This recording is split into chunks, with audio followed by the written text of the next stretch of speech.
10, 9, 8, 7, 6, 5, 4, 3, 2, 1.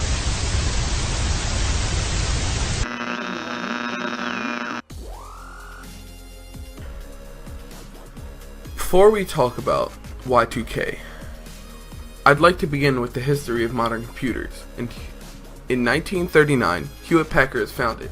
David Packard and Bill Hewitt founded Hewlett-Packard in a garage in California. Their first product was the HP 200A audio oscillator, which rapidly becomes a popular piece of test equipment for engineers. Walt Disney Pictures ordered 8 of the 200B model. In 1966, Hewlett-Packard entered the general-purpose computer business with its HP 2115 for computation, offering computational power formerly only found in much larger computers.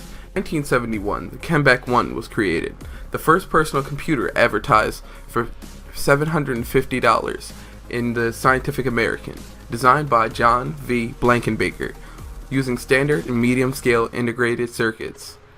The Kenback One relied on switches for inputs and lights for outputs for its 256-byte memory. In 1973, after only selling 40 machines, Kenback Corp closed its stores. In 1976, Steve Wozniak, a young American computer electronics expert, designed the Apple I, a single-board computer for hobbyists. With an order of 50 assembled systems from Mountain View, California computer store, The Byte Shop, in hand, he and his best friend started a new company, naming it Apple Computer Incorporated. In all, about 200 boards were sold before Apple announced the follow-up on Apple II a year later as a ready-to-use computer for consumers, a model which millions sold.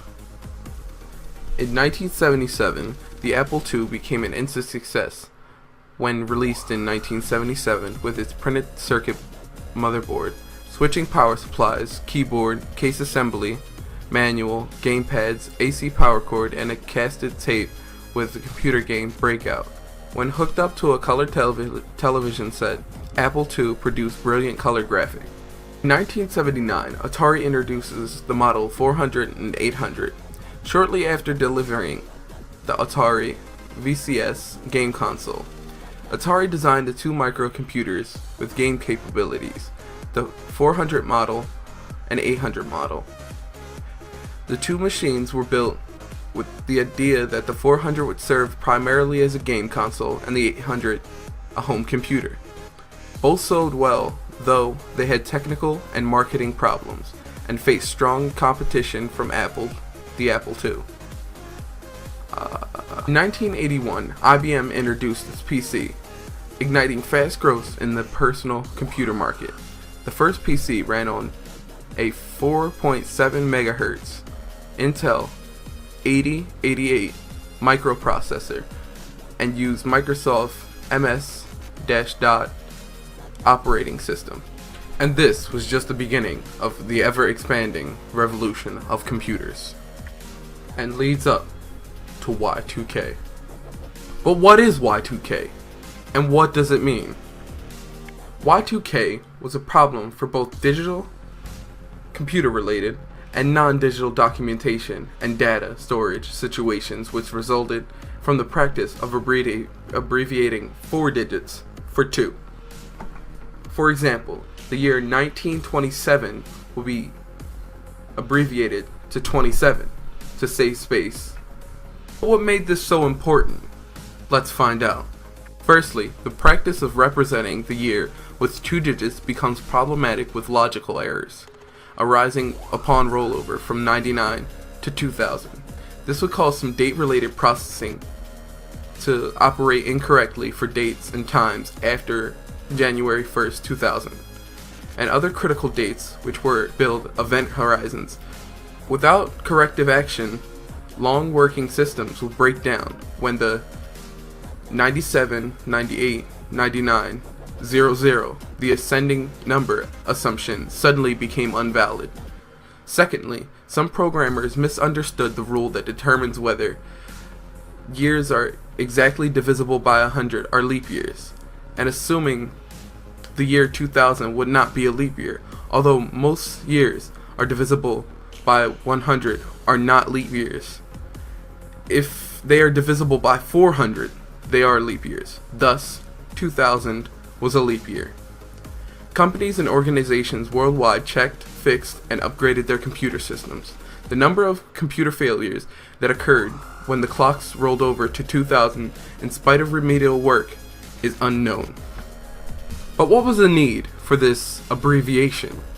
In the first half of the 20th century, well before the computer era, business data processing was done by using unit recording equipment and punched cards, most commonly the 80-column variety employed by IBM, which dominated the industry.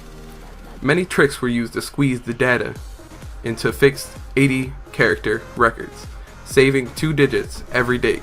In the 1960s, computer memory and mass storage were scarce and expensive. Early core memory cost $1 per bit. Popular commercial computers such as the IBM's 1401 shipped with as little as 2 kilobytes of memory. Programs often mimic card processing techniques. Commercial programming languages of the time, such as RPG, processing numbers in their character representation.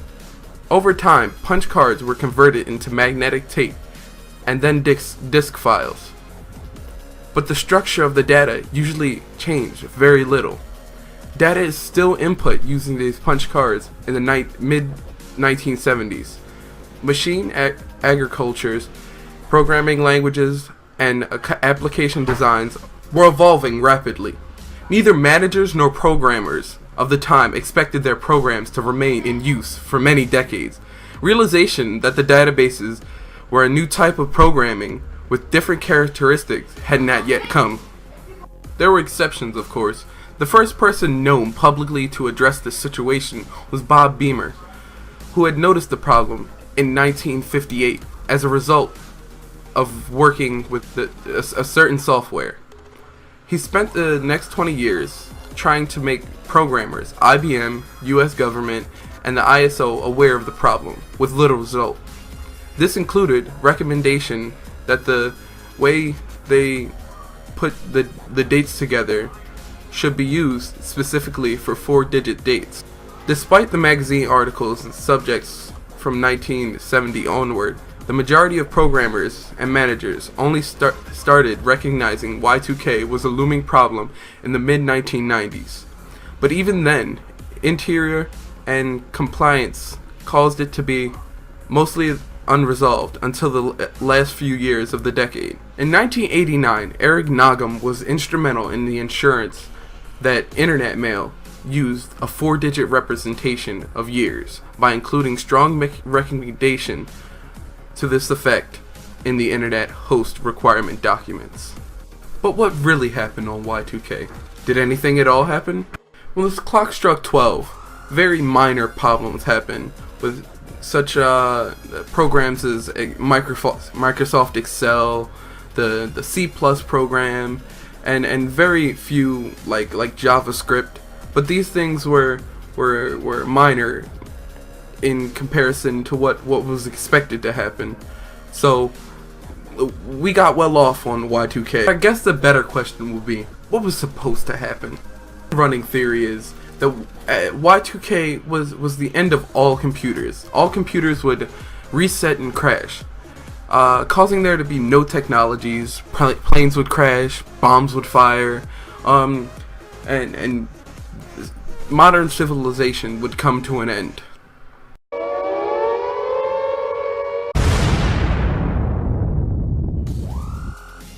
But how much did this all cost?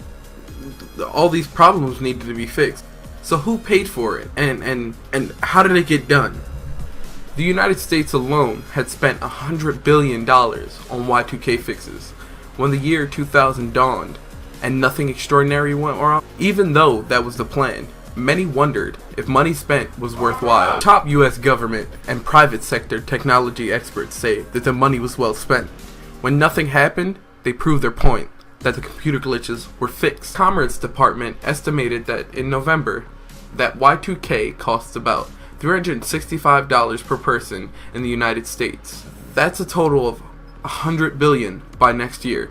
President Clinton's top Y2K advisor, John Kostikin, said on January 3rd that what has been referred to as the Y2K bug has been squashed with regard to key infrastructure systems in the United States. But how were people reacting? Well, on the religious front, in the United States, some Christian groups utilize the millennium fears to support their beliefs.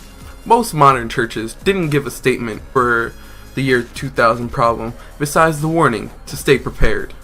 For the doom and gloom bunch, their message is clear. Get out of the city now, or die. Y2K is inevitable. The civilized world will never exist again.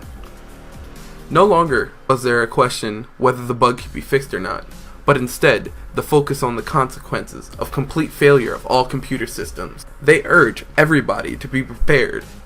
In their view, it's better to be prepared for the worst, even when it doesn't happen. They predicted that in 2000, the current social order will vanish after the meltdown of all important systems. So why does this matter to American history? Some would say this is a minor subject, but it is very important because it prepared us for the future. What implications would that hold? Where would we be without computers? We will never know, and that's because the important people, programmers, and other people of that nature, they prevented this potential catastrophe from happening. So what do you think?